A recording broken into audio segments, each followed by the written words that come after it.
Bonjour à toutes et à tous, heureux de pouvoir en cette journée vous parler de celui qui est ressuscité. Et avant d'ouvrir la prédication de la parole de Dieu, eh bien je voudrais vous chanter, et si vous le connaissez, c'est un chœur extraordinaire qui nous dit « Il est sorti du tombeau, la mort a perdu sa puissance. » Alléluia! Il est sorti du tombeau, la mort a perdu sa puissance. Il est sorti du tombeau, la mort a perdu sa puissance. Alléluia,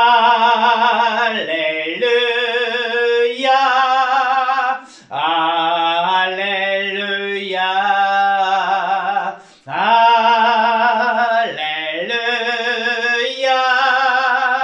alléluia. Il est vivant pour toujours, c'est pourquoi j'ai l'espérance.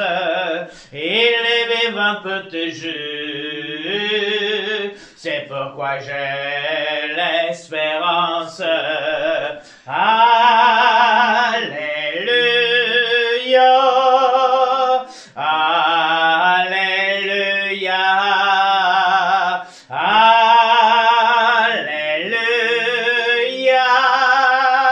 alléluia. Il est vivant. Et en cet instant, eh bien, nous pouvons voir combien Dieu, au travers de Jésus, a déployé son amour.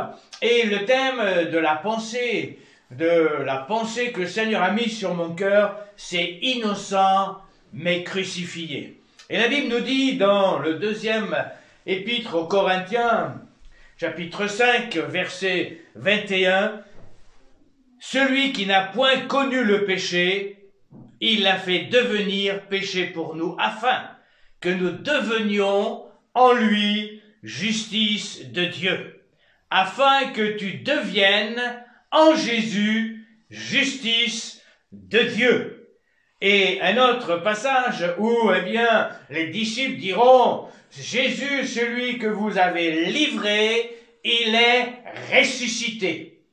Alors, certes, aujourd'hui, la résurrection de Jésus, quel impact elle a pour vous, pour votre vie, pour votre cheminement terrestre, mais non pas seulement pendant ce temps de la terre, mais aussi pour l'éternité, car la Bible dit que si Jésus n'était pas venu, nous serions les plus malheureux des hommes. Et au travers des évangiles, eh bien, je vais avec vous voir combien d'hommes, lors du procès, parce qu'il y a eu un procès, Jésus a été mené comme un malfaiteur. Ésaïe lui-même va prophétiser bien avant la naissance de Jésus. Il n'avait ni beauté ni éclat pour attirer nos regards. Homme de douleur habitué à la souffrance, nous l'avons dédaigné, nous n'avons fait de lui aucun cas. Cependant, ce sont nos souffrances, c'est tes souffrances, amis. Et en cet instant, eh bien, dans ta situation, au travers de la parole, au travers, eh bien, de ce message, Dieu veut susciter en toi une foi, une espérance, et te donner un nouvel horizon. Lors du procès de Jésus, les évangiles nous relatent 6 personnes. Bien sûr, il y en a eu d'autres, mais nous voyons, eh bien, que ces 6 personnes ont témoigné que Jésus était innocent. Que Jésus était innocent. Et le premier exemple que nous pouvons trouver, c'est dans l'évangile de Matthieu, chapitre 27, verset 4, où, eh bien, parmi les disciples, il y avait Judas.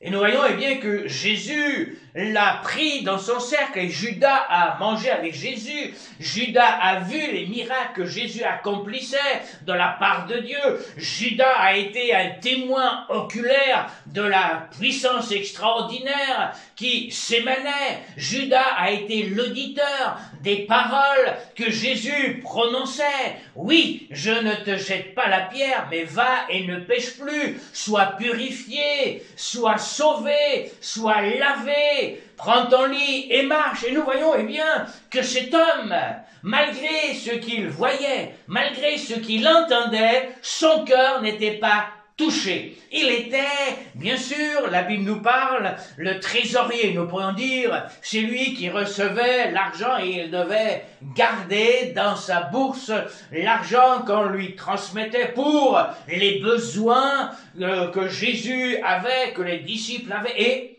nous voyons que la Bible nous dit qu'il était un voleur. Alors, c'est vrai qu'un temps est venu où le diable a essayé par tous les moyens, parce que, ne l'oublions pas, l'œuvre du diable, c'est la destruction. L'œuvre du diable, eh bien, c'est la mort. Mais Jésus lui-même a dit, je suis la résurrection et la vie. Et au fil du temps, quand le temps est arrivé, Judas connaissait, savait où Jésus avait coutume aller. Jardin de Gethsémane. Et là, bien sûr, il est allé voir les religieux et il a dit, eh bien, moi je suis prêt à vous le livrer.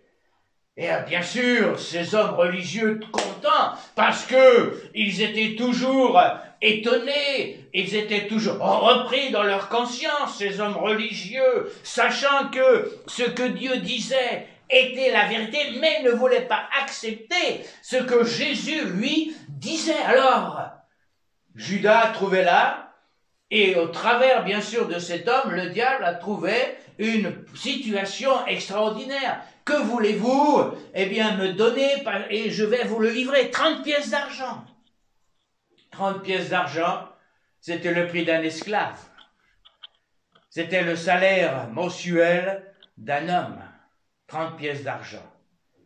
Celui qui faisait la volonté de son père, celui qui apportait les bénédictions, les grâces, vendu 30 pièces d'argent. Et bien sûr, dans ce laps de temps, Judas était content, mais voyant comment les choses vont se passer, il va dire une chose, j'ai péché, en livrant le sang innocent. J'ai péché. Et Judas a reconnu que celui qui le livrait, son ami, celui qui a baisé, pourrions dire le baiser de la trahison, était innocent. Le deuxième exemple que nous pouvons trouver, c'est dans l'évangile de Luc, bien sûr, les autres évangiles aussi le rapportent, c'est Pilate. On a amené, bien sûr, Jésus à Pilate, parce qu'il était gouverneur. Vous savez que pendant la période de Jésus, eh bien, Israël était sous domination romaine. Et les Romains étaient là, et Pilate était le gouverneur. Et Pilate, bien sûr, va recevoir, eh bien, cet homme, amené par les religieux de son temps, et il dira, mais après de nombreuses questions, il pourra dire, je n'ai trouvé en lui rien qui mérite la mort. Tandis que ces hommes religieux voulaient qu'il meure. Je n'ai rien trouvé. Et plus que cela, c'est que vous savez, Dieu est un Dieu qui parle. Et en cet instant, au travers de l'écoute de ce message, Dieu te parle.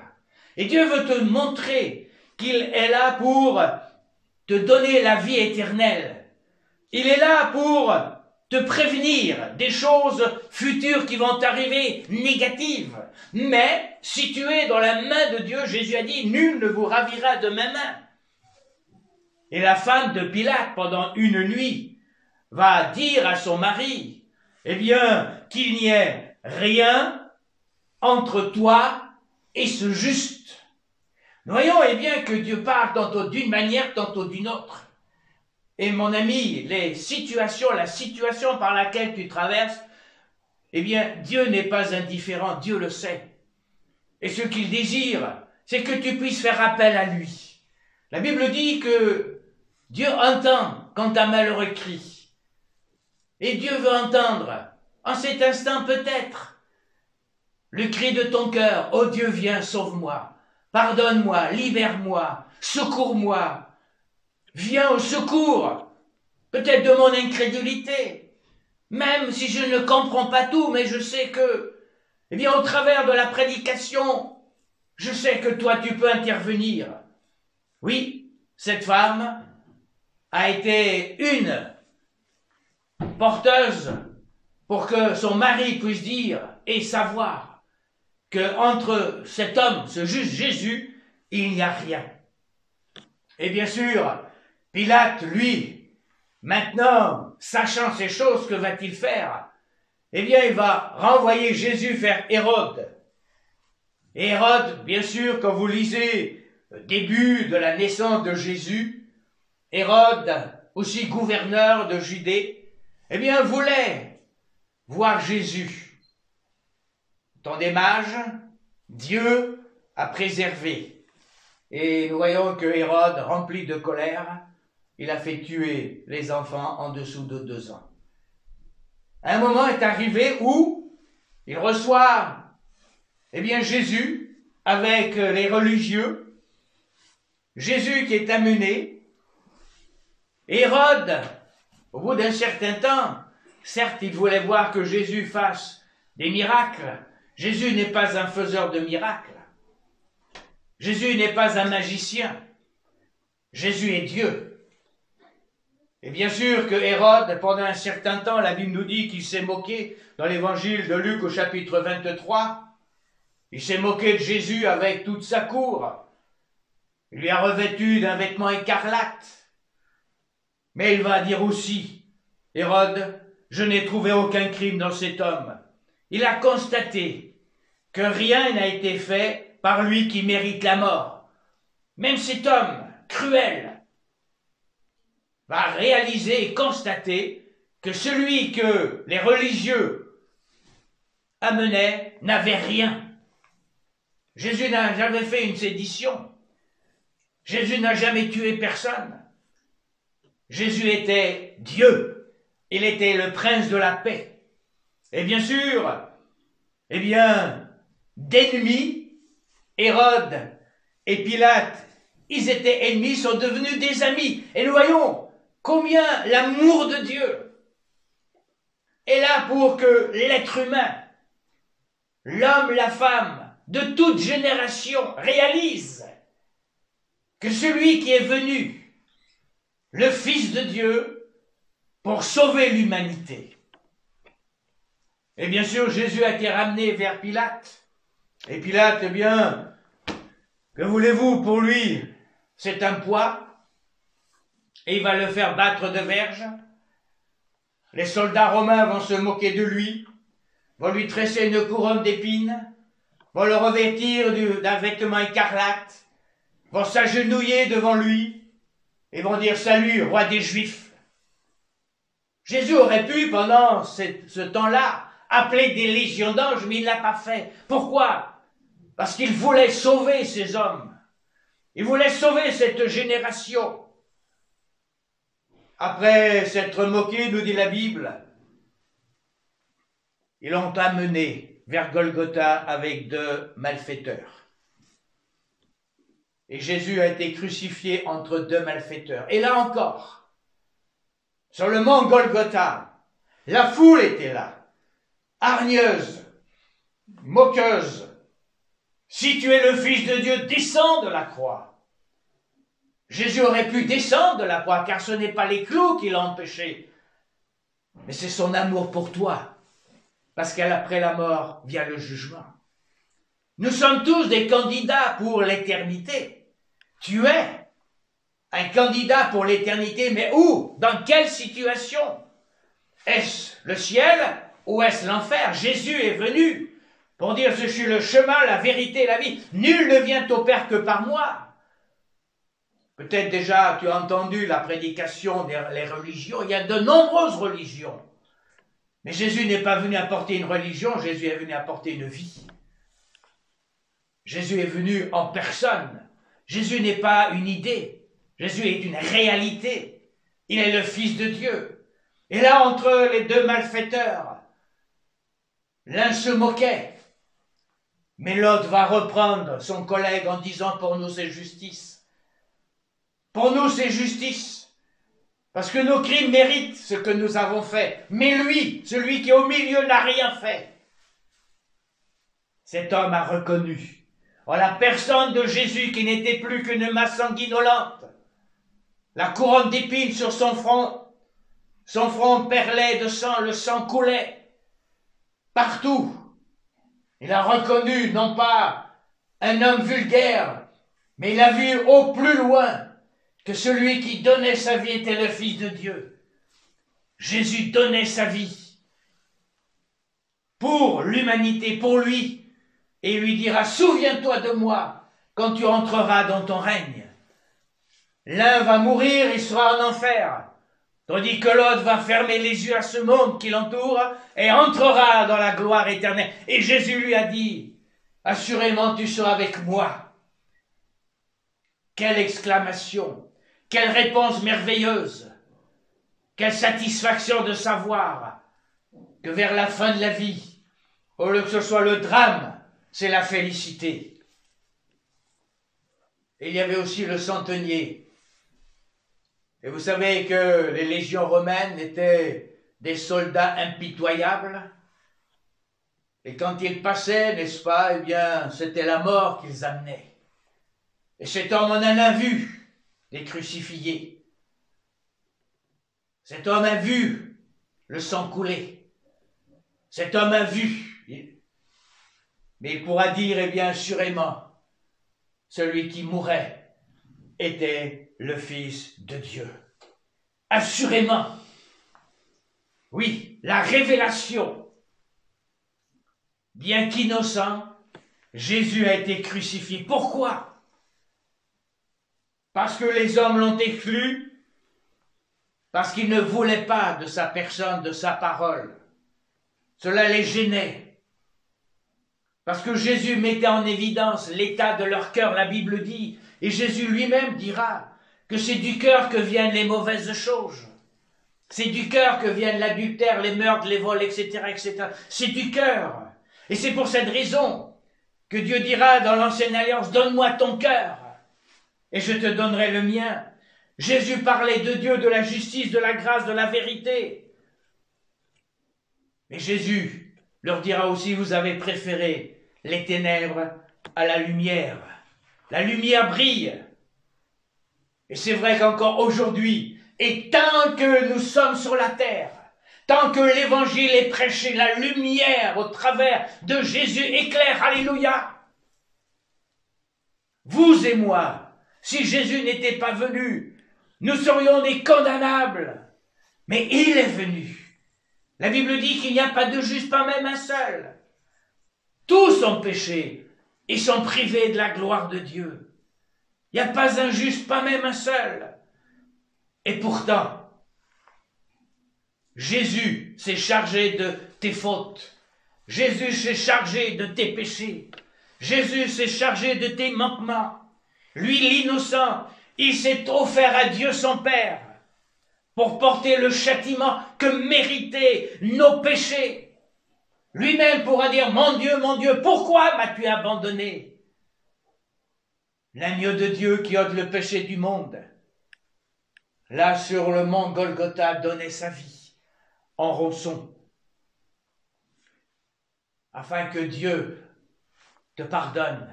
Dieu est amour, Dieu t'aime, mais il hait le péché.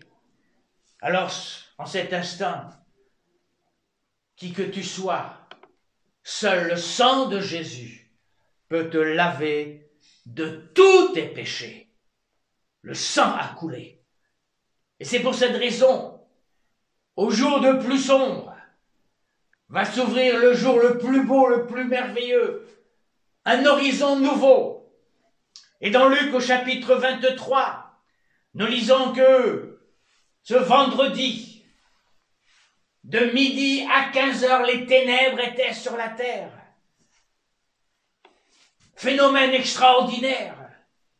Le voile du temple se déchirait du haut jusqu'en bas. Le soleil s'est obscurci. Des rochers se fendirent. Des sépulcres s'ouvrirent.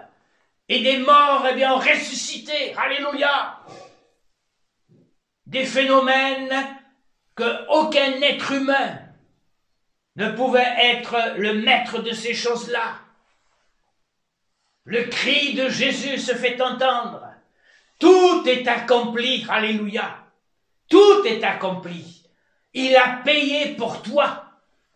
Certes, il y a le silence dans le ciel. Dieu se tait.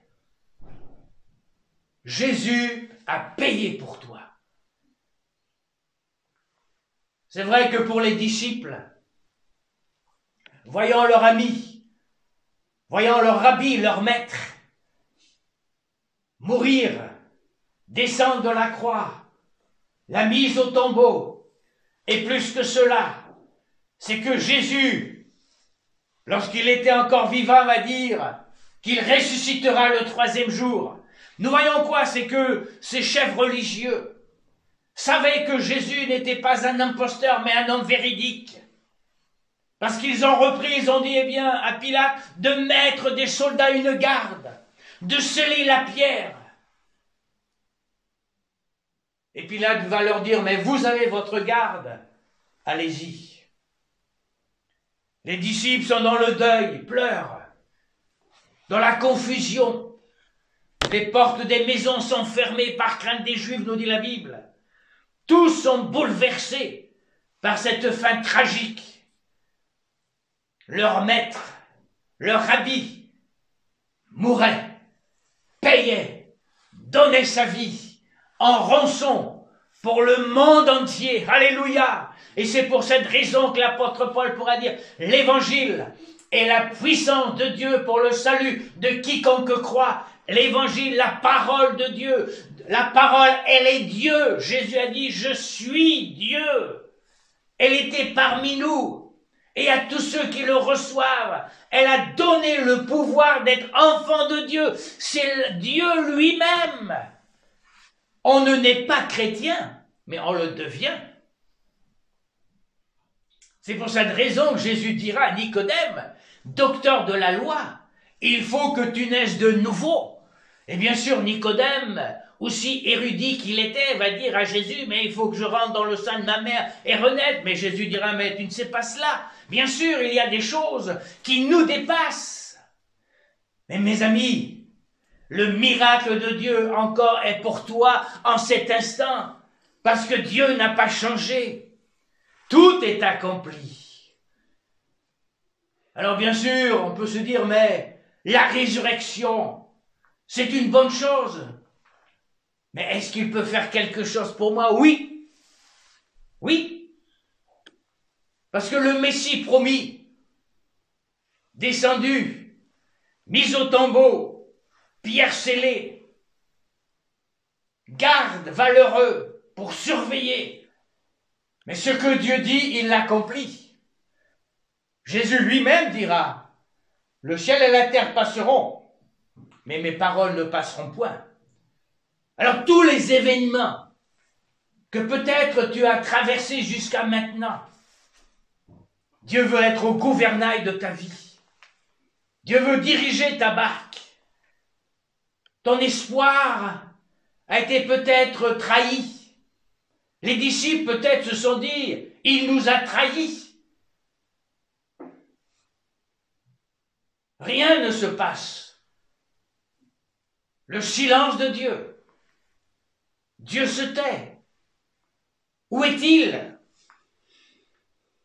Mais Jésus a dit le 3e jour, dès le lever du jour, le 1er jour de la semaine, le dimanche, des faits extraordinaires se produisent sans le secours d'aucune main. C'est vrai que la Bible nous parle, eh bien, que les femmes ont préparé des aromates pour embaumer le corps de Jésus.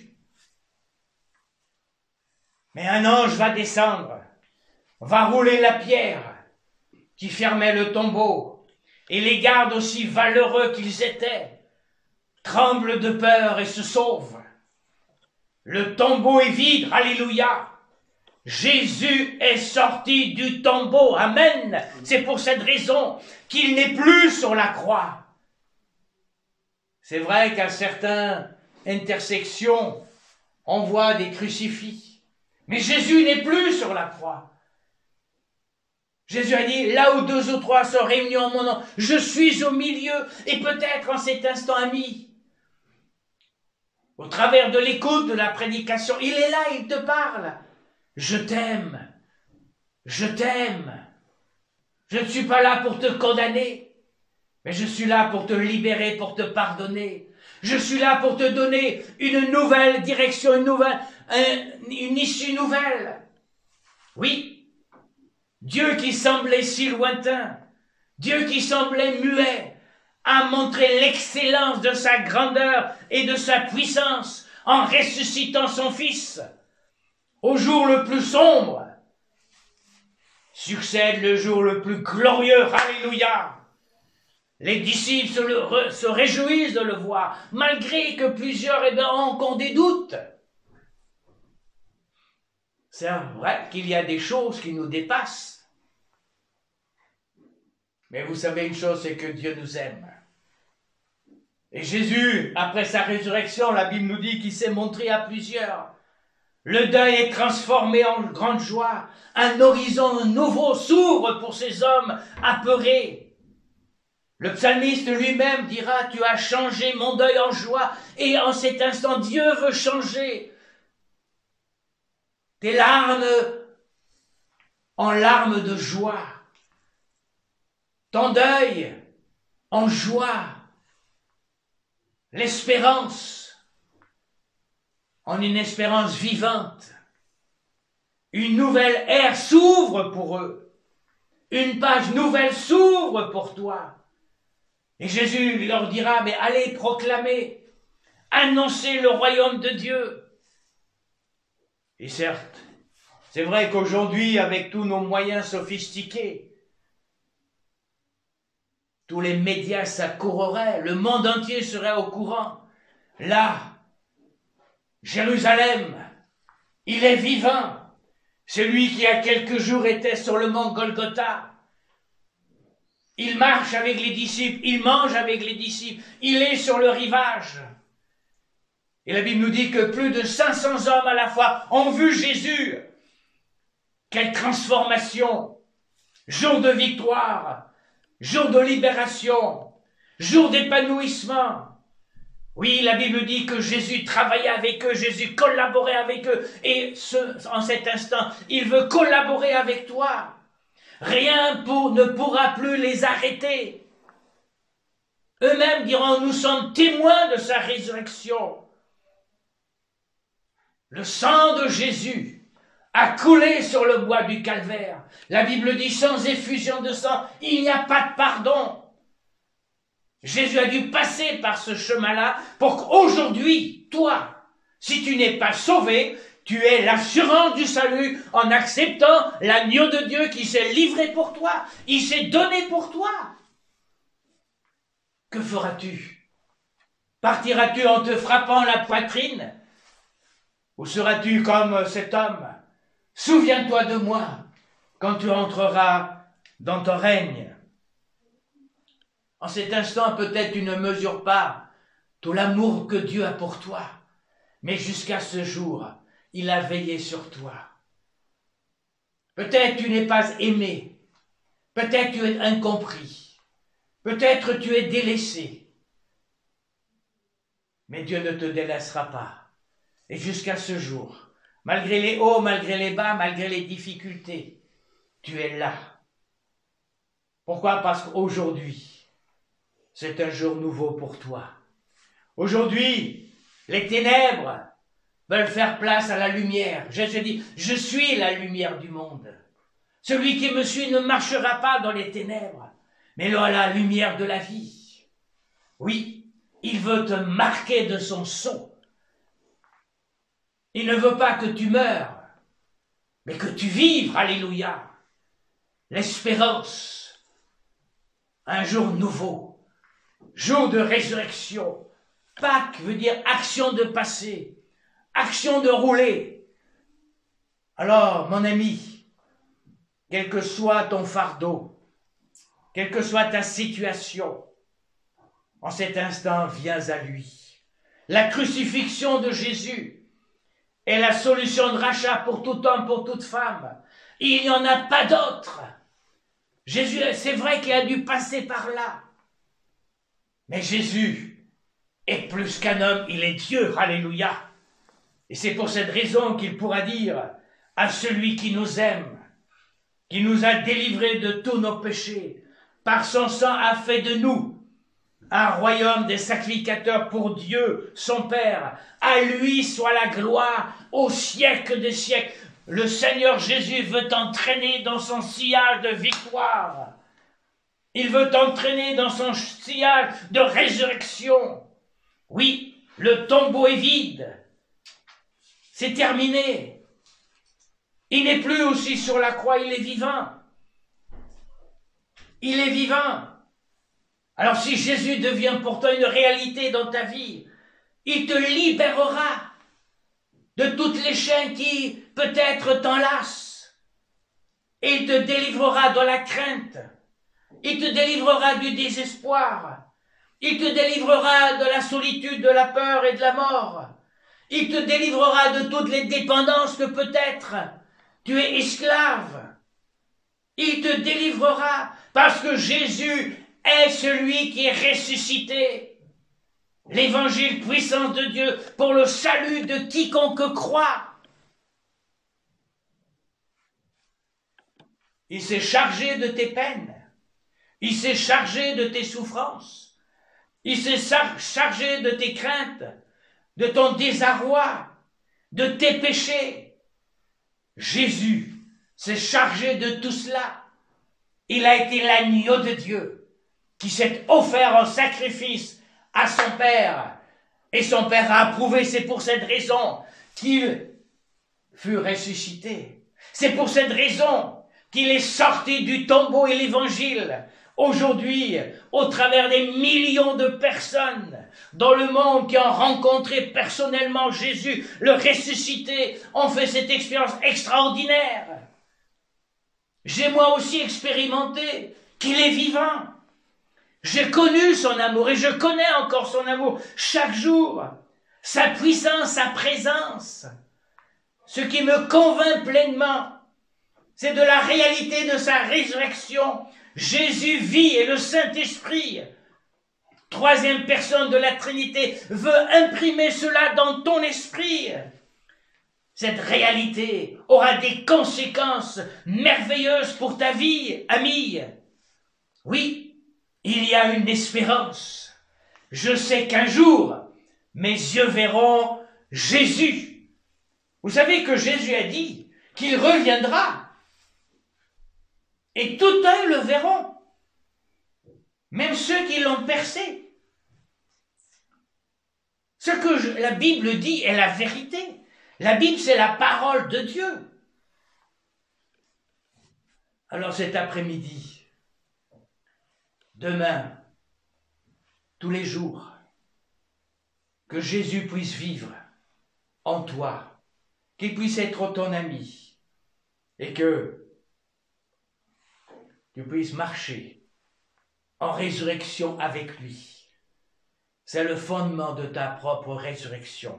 Parce qu'il vit, je vivrai. Jésus a dit, je suis la résurrection et la vie. Je suis la résurrection et la vie. Crois-tu cela? L'as-tu accepté? En qui as-tu placé ta confiance? Et même s'il meurt, dira Jésus, il vivra. Pourquoi? Parce que son âme retourne à Dieu. Et ton âme est immortelle. Alors en cet instant, faites confiance à Jésus. Placez votre éternité dans la présence de celui qui connaît tout. Il vous accompagnera au quotidien. Il ne vous délaissera point.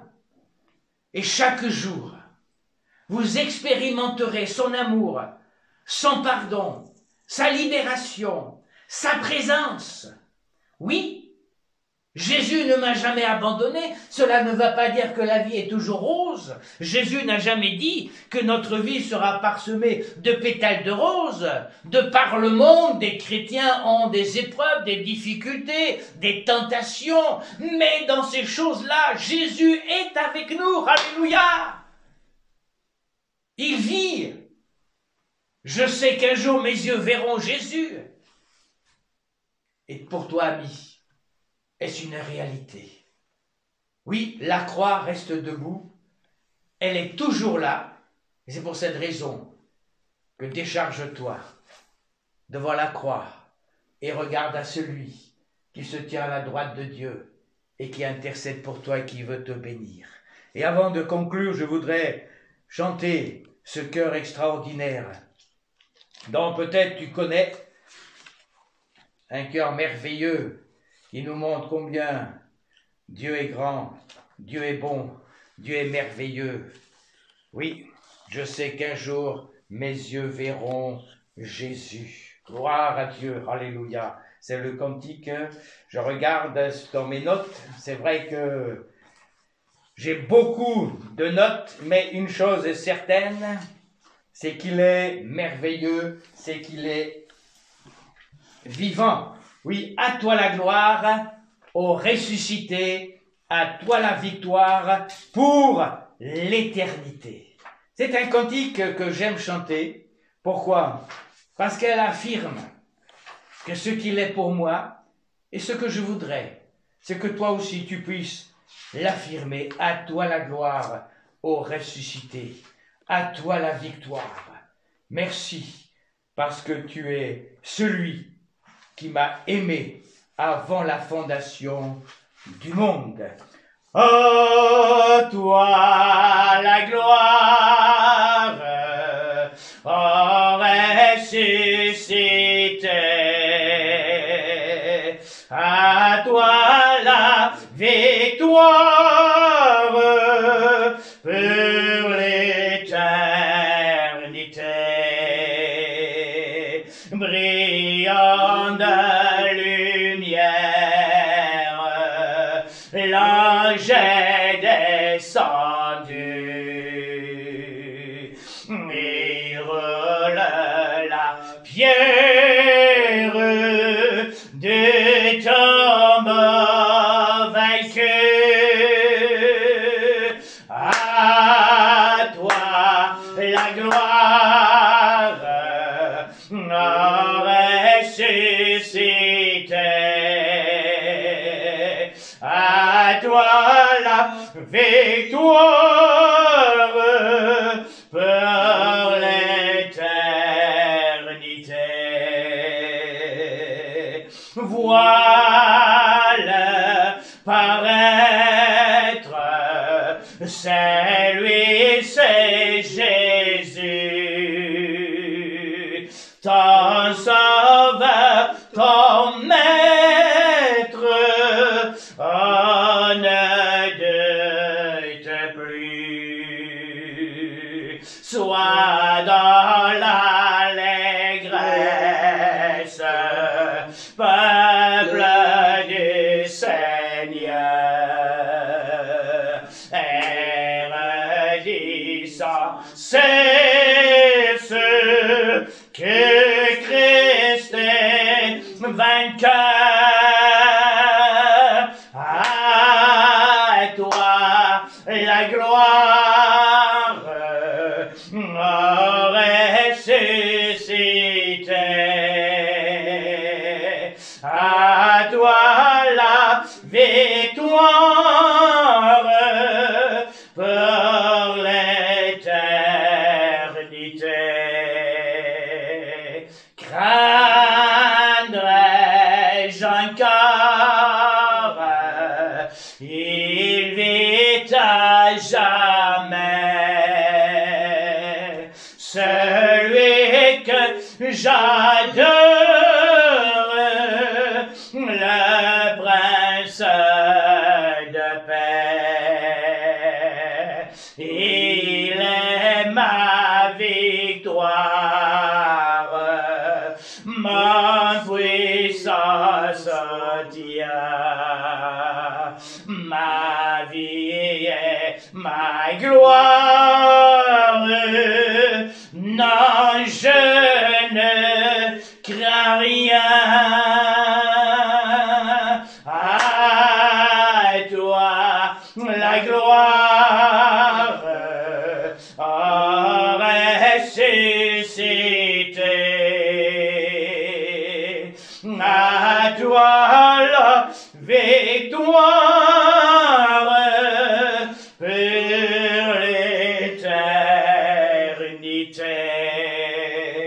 Seigneur, bénis ses amis, bénis, tous les auditeurs, les auditrices, tous ceux qui, Seigneur, entendront ce message de la résurrection. Merci parce que tu as prouvé ton amour en donnant ta vie. Et ce matin, en cet instant, dans l'après-midi, le soir, à chaque jour, Seigneur, tu veux être pour quiconque croit en toi, ce Sauveur, ce ressuscité, ce Seigneur, ce Roi de gloire. Seigneur, merci, parce que tu nous as pas laissés orphelins. Tu as dit, tu pars, mais tu reviens pour nous chercher. Alors, Seigneur, que ta grâce, que ta paix accompagne toutes et toutes celles qui, aujourd'hui, en ce moment, ouvrent leur cœur à ta grâce. Seigneur, merci parce que le pardon se trouve auprès de toi. Merci parce que la guérison, quelle que soit physique, morale ou spirituelle, se trouve auprès de toi. Merci parce que, Seigneur, auprès de toi, c'est la vie. Auprès de toi, Seigneur, c'est l'abondance. Tu as dit, je suis venu afin que mes brebis soient dans l'abondance et la vie. Seigneur, merci. Parce que en cet instant, quelle que soit la vie de mon ami, de mes amis, Seigneur, tu as tout prévu et tu as pourvu en toutes choses que ta grâce et que ta paix et que l'assistance de ton esprit soit et demeure avec chacun d'eux. Allez dans la paix du Seigneur, que Dieu vous bénisse. Amen. Amen. Amen.